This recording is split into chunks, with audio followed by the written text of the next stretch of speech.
Life behind.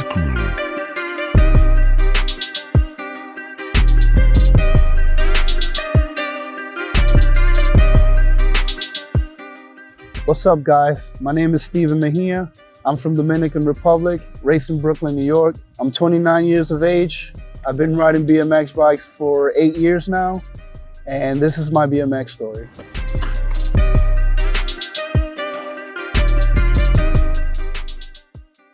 It was just a normal day when it all started, man. I was on my way to work on my longboard at that time. I wasn't doing no tricks or anything.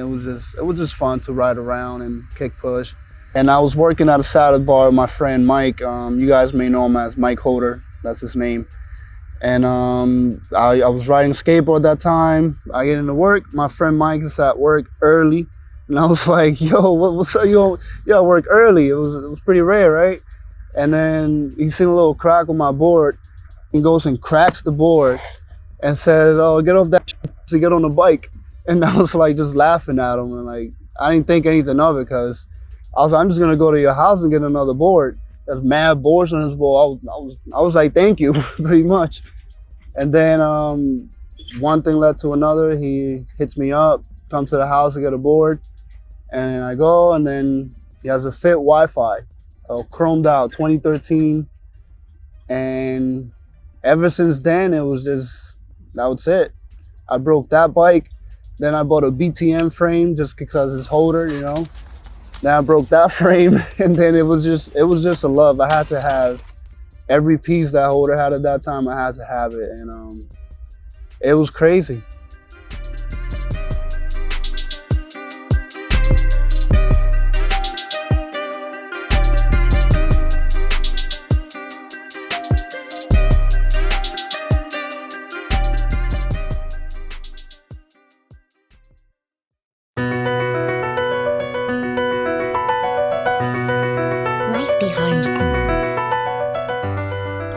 So before I ever had a bike, I used to see a group of kids at a skate park called Maria Hernandez in Bushwick in Brooklyn.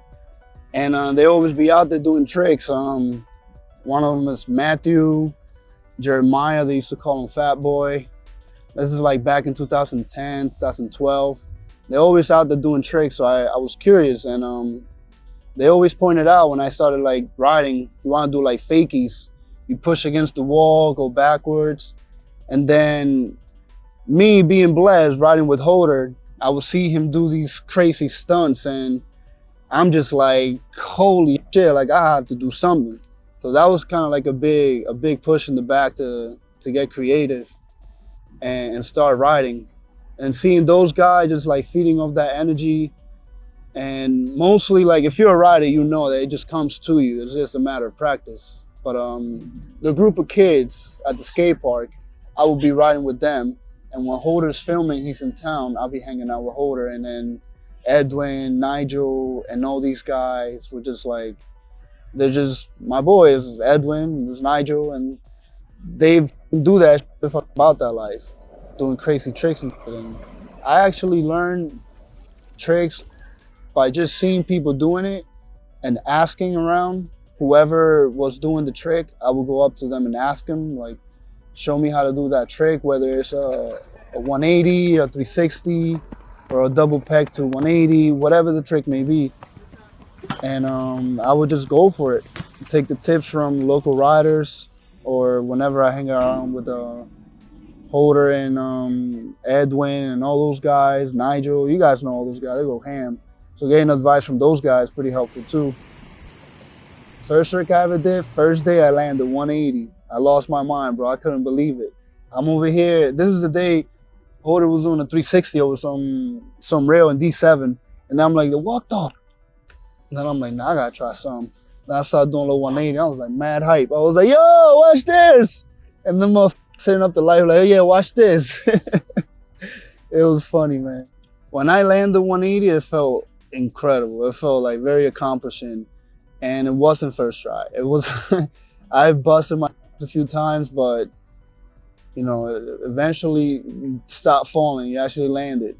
It was unreal. I've never like felt that before. It was my first time on a bike, actually taking it serious, doing some tricks rather than just riding and wheeling. And actually landing a trick, it felt pretty rewarding, and it made me want to keep going and get like the next trick. And then I took the 180, did off a little one step, like off the curb to the street. That was freaking sick. I was like, what? I got drops now.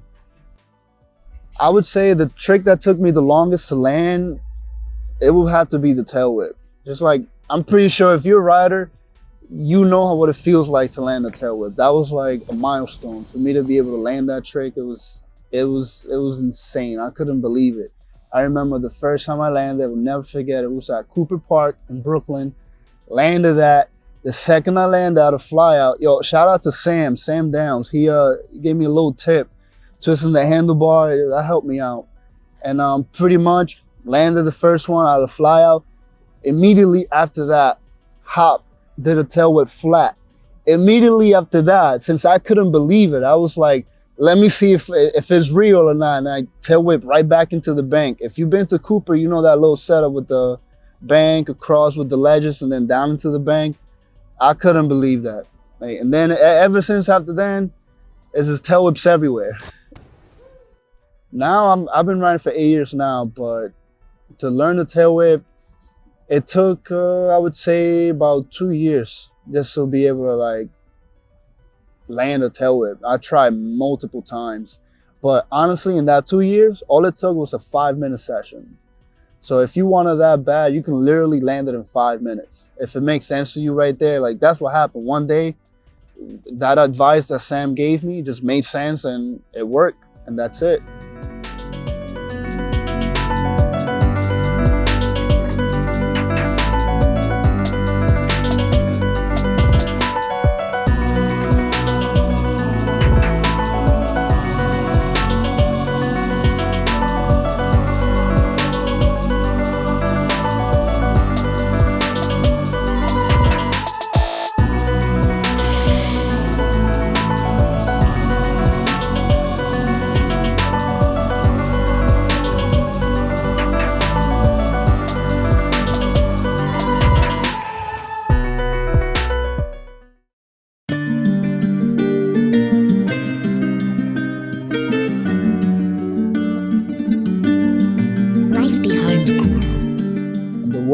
The worst crash I've ever had, man. I was so hyped. I was filming for a video part for a good friend named Jerry. You guys may know him as Jerry718 on Instagram. We're over here filming for this part, and I get some clips out of the way. I leave some stuff for last. Now, you know how you have a feeling sometimes you may get hurt. So I leave this rail for last, and pretty much I go at this rail, double peg, grind it, hop over at the very end, beautiful. Unfortunately, the way it was filmed wasn't the goal, it wasn't the frame we were looking for. So Jerry and I decided to hit it again, and it was a lot of traffic. It was hard to get a run up, and I go for it again. I do it. I did it even better, and then we're trying to look at the footage, and unfortunately, it wasn't recorded. And then the third time, when I go for it, I go for the double peg again. I hop too late, and my peg hit the front. My front right peg hit the rail, and my leg just went down. It was terrible.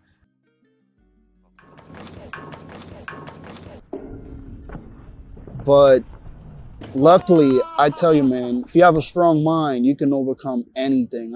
At that moment, there was no pain.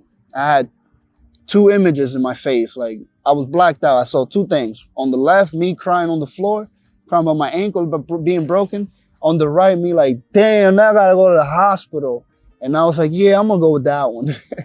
So there was no pain, but it was very intense throbbing. And the recovery from that was a journey, man. I was 6 months off the bike. At the time, Shadow Conspiracy had a jam at the House of Vans. That's when Mark Burnett turned pro. And if you look back at that video, you might see me with my cast doing a manual or not, but just don't tell my doctor. The third time, man, Sometimes they say a third time's a charm. In this case, it was not the charm. Let's put it that way. Oh, I remember that day, man. My friend Eli, he was there with me also. Shout out to Eli, man. He took my bike to his house, came back with some ice, and the ambulance still wasn't there. The ambulance didn't even get to like an hour. And then I remember Rafi Ramos was there too. He was like, yo, let's just take him in the car. As soon as he says that, the ambulance is coming, boom. Then they actually strapped me to the bed. I'm trying to tell them, like, you can't pick me up this way. My ankle is done. Nope, they picked me up. My ankle goes all over the place. They finally put me in the ambulance. This sounds like some crazy story, but it's real. They actually put me in the ambulance, closed the door. The mother takes off, but he forgot to strap the fucking bed. And guess where my ankle went? To the fucking door. The fucking EMT, man. That video part that I was filming for, it was premiered at the Tender Trap, but it was an unfinished version. So everybody that was there got to see it along with everybody else that was featured on the DVD. And if you were there, you're lucky you got to see it because that video still hasn't came out to the public. Now, today, every time that I ride, I feel just happy. It's just like the beginning. If you're a rider, you know, man. When you ride, there's nothing in your way. Whatever you do that makes you happy, you know the feeling. To this day, it's been 8 years, and every time I fall, it's just like another one. Now, you get numb to it. You don't even feel it sometimes. Yeah, but every time I get on my bike, it feels like the first time, even though it's like 8 years already. It's a special bond, to be honest. Every day you learn something new. Now, when I started riding, nobody was doing bar spin to crank flips. Now they call it a helicopter flip. That's pretty new to me. Like, that's insane. After having so many injuries and like dislocating my shoulder 38 times and breaking my ankle, the type of tricks that I like to do now are more technical rather than like stunt tricks, jumping a set of stairs or jumping off a house. Like, I've done that before. If you watch the old video, you've seen that. Now I focus on technical stuff. So every time I go ride a ledge, I try to find something new. Even though I may link one trick that I already do, put into another one, and pop out of another trick that I try to get to. You know, it's just how it goes. A big inspiration for that is this guy, Grant Castelluso. He's pretty nice on the technical side. That's where I get a lot of inspiration from. And Charlie Crumlish, shout out to Charlie Crumlish. He's the homie. Pretty much when I'm trying a trick, if you ever roll with me and you go to a session with me, you know I always keep riding until like I get tired, until I land the trick. Like, I do not stop. That's just because I want it that bad. Sometimes, you know, your body asks you for a break and you gotta listen. You might pass out. But other than that, man, I just keep going till I get it. The first time I rode the banks, it was a crazy experience. We had to sneak into the banks because they were guarded because they were doing some construction there, and it's been going on for years. Now the banks are officially shut down, but back then it was like in the middle. Nobody really knew. And my friends and I decided to go to the banks. They were like, "You never been?" I'm like, "No, what is it?" And then they show me this place. And I get there and I'm like, holy shit. I'm like looking everywhere. And then it started to make sense. I was like, oh, that's where this guy did this. And that's where this guy did that. And then Holder Khan does a 360 to a basketball court. Pretty sure y'all all seen that clip. And a lot of crazy stuff been done there. And it's a blessing to be able to say I've been to the Brooklyn Banks and rode there. If you're a BMX rider, you know how important the Brooklyn Banks are.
Life behind.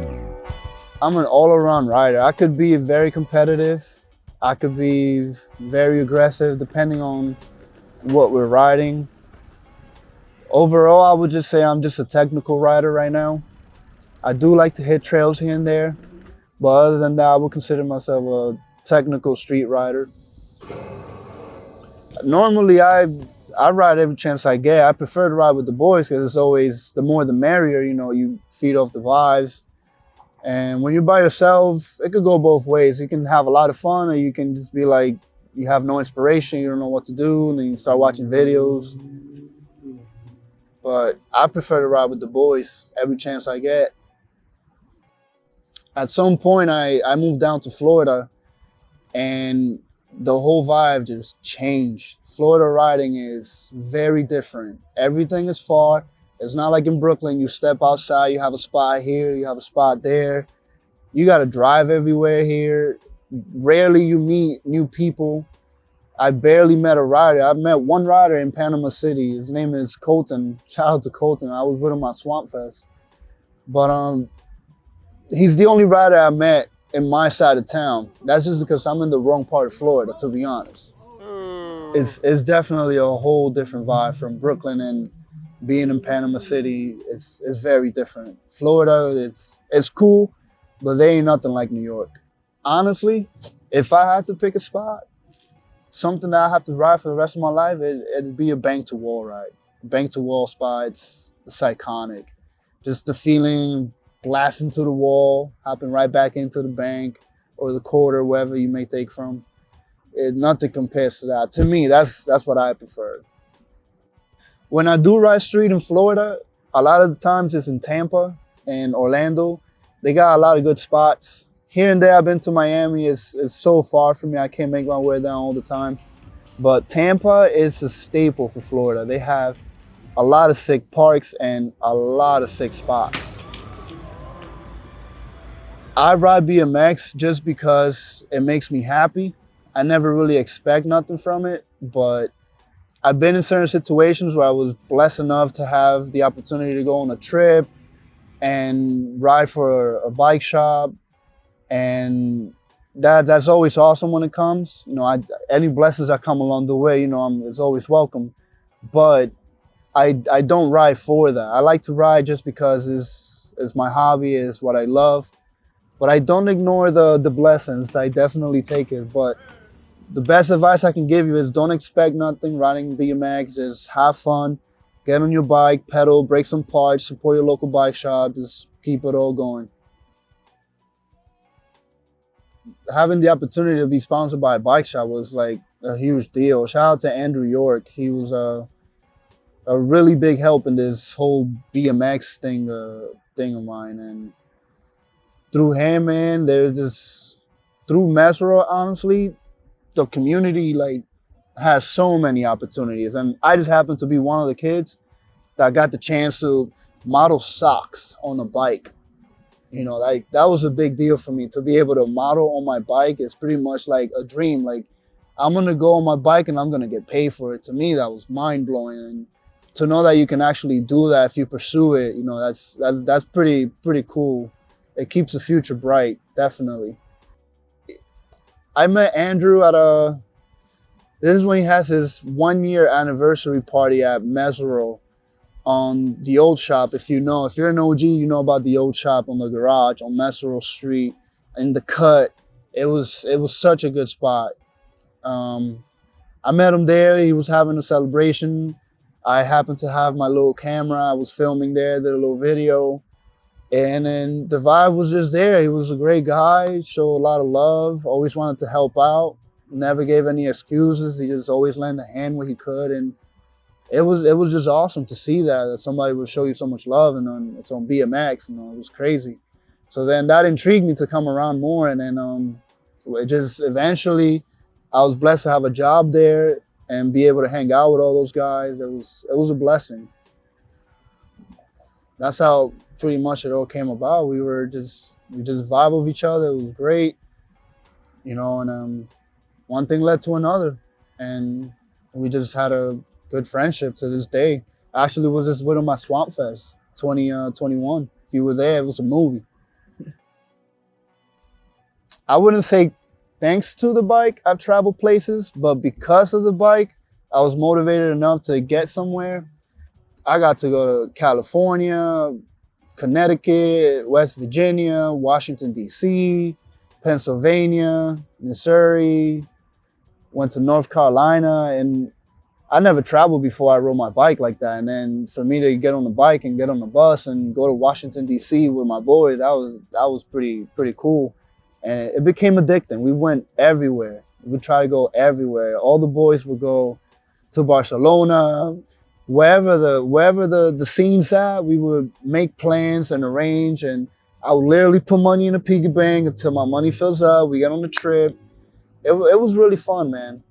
My favorite city, though, it would have to be Washington, D.C. The street in Washington, D.C., it's unremarkable. If you've been there and if you are blessed to live there, you know.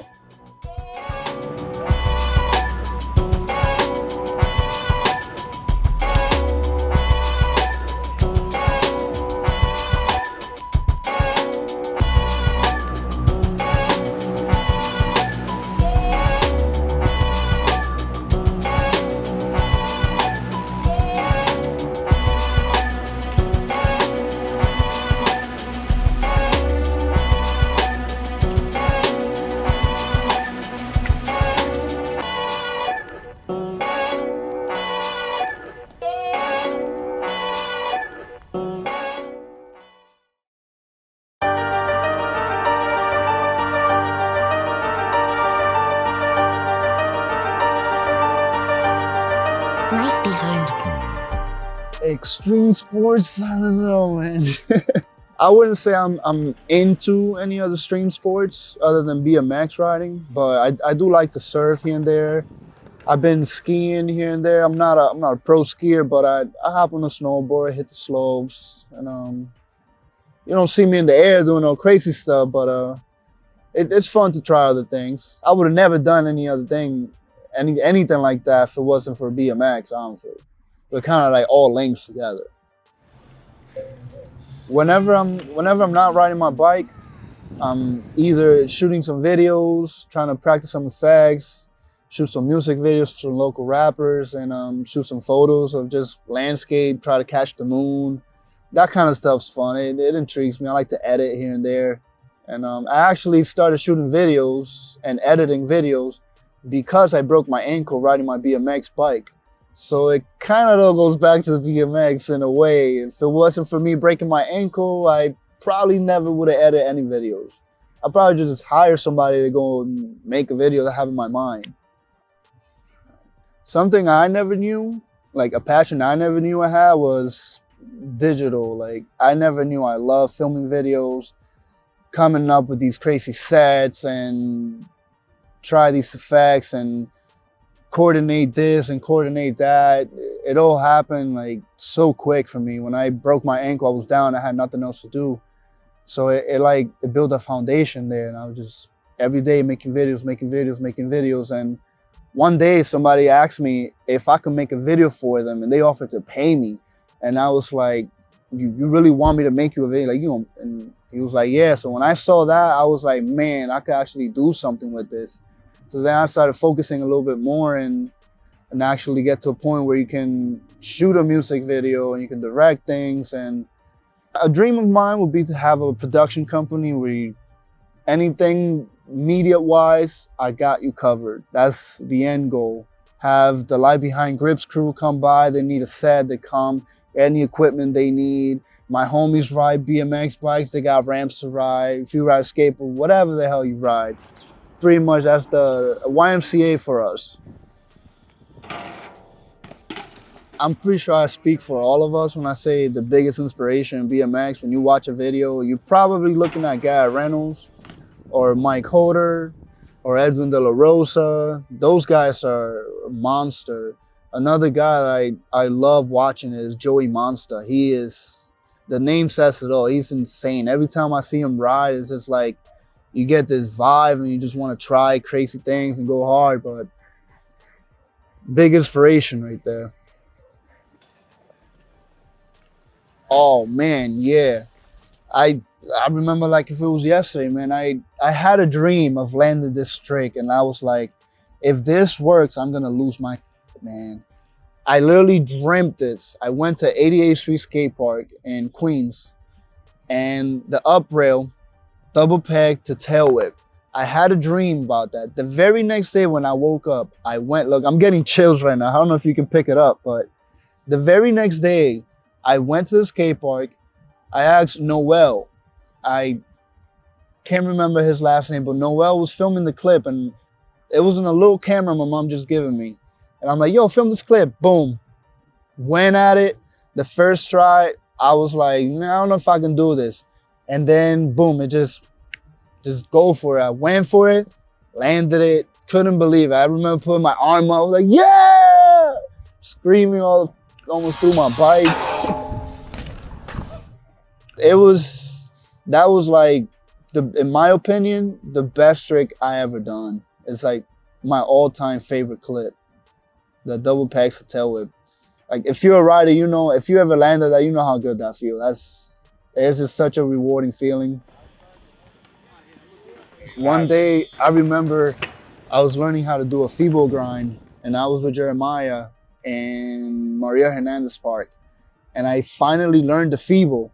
And then I was like, yo, what if I do a 180 to it? And he was like, bro, relax, you just learned feebles, right? And then I'm like, I got this, watch it. And I went, boom, first try, get caught on the coping. And there I go, bust my ass. But that didn't stop me. I went back to it, and I landed the feeble to 180. That same day I learned feebles, and I couldn't believe it. My friends couldn't believe it. Everybody was like, yo, Steven did a feeble 180. And they're like, it's just a feeble 180, but it's fucking Steven. Steven did a feeble 180. I remember a lot of the things I would do was a lot of manuals. Holder gave me a tip. He was like, just, if you do a lot of manuals going fast, you hop to manual, drop manual, as many manuals you can do, that gives you control. Once you have control, the rest is nothing. Well, Holder is actually the reason I started riding, period. If it wasn't for him, I wouldn't be riding at all. I wouldn't have a bike. I probably would have still had a longboard with a crack, and I probably would have never rode. That's my brother. Holder is something else. If you know Holder, you know. He's like, he will hold you down no matter what.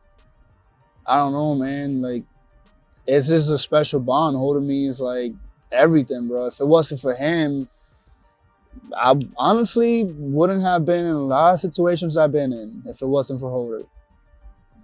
If it wasn't for him buying that bike that one day and helping me out, that was huge. I couldn't believe that. And yeah, Holder is literally like a brother to me. He's not even like a friend. He's just like a brother. He helped me get into BMX, taught me some tricks.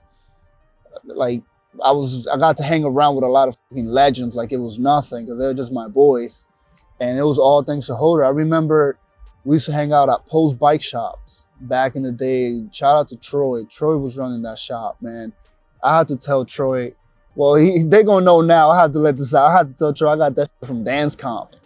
I got my bike from Dance Comp, man. It was some crazy times, man.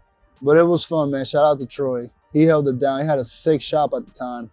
If you rode and you knew Post Bike Shop, that was the spot where everybody will go meet up. Before Meseroll, that was the spot. But then after Post shut down, there was nothing like it. Then Meseroll came around, and it was just like the good old days all over again, but better. It's insane, man. It's a big impact for the community, for sure. The best advice I can give you is just come to ride BMX to have fun. Don't forget to have fun, and have fun. Because if you're riding to have fun, I don't know what you're riding for. And if you fall, you're probably gonna fall again. It's just a part of it. You can't expect not to get hurt, because if I tell you you're not gonna hurt, I'd be lying. You will get hurt, and you will get back up, and you will keep trying, and yeah, just Just ride BMX because that's what you want to do, because it makes you happy.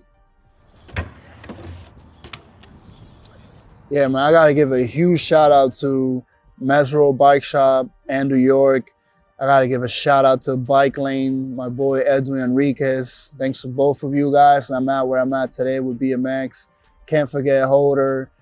Big shout out to the Brooklyn Tree in Brooklyn. If you just happen to be in Brooklyn, check out the Brooklyn Tree. And yeah, man, shout out to all the boys. You guys know who you are, man. Meseroll Squad, Break Squad.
Mike, let them know what's up.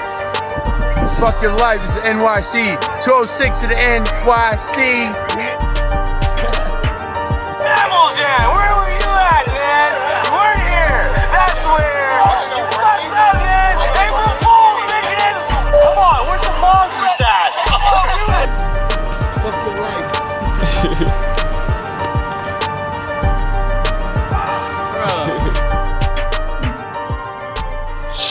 Doing an interview over here. I'm trying to tell these guys how it all started, man.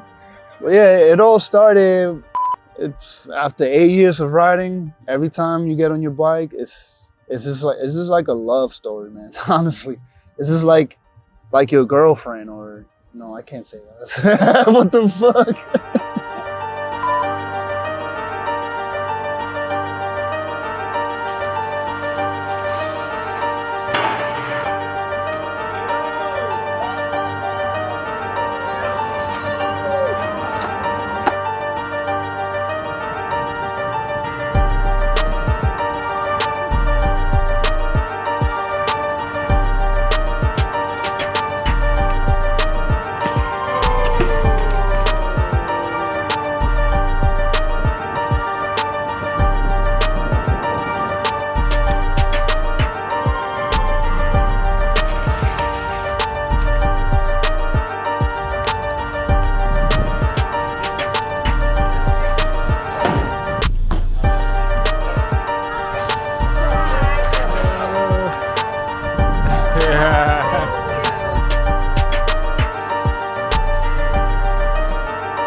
fire, bro.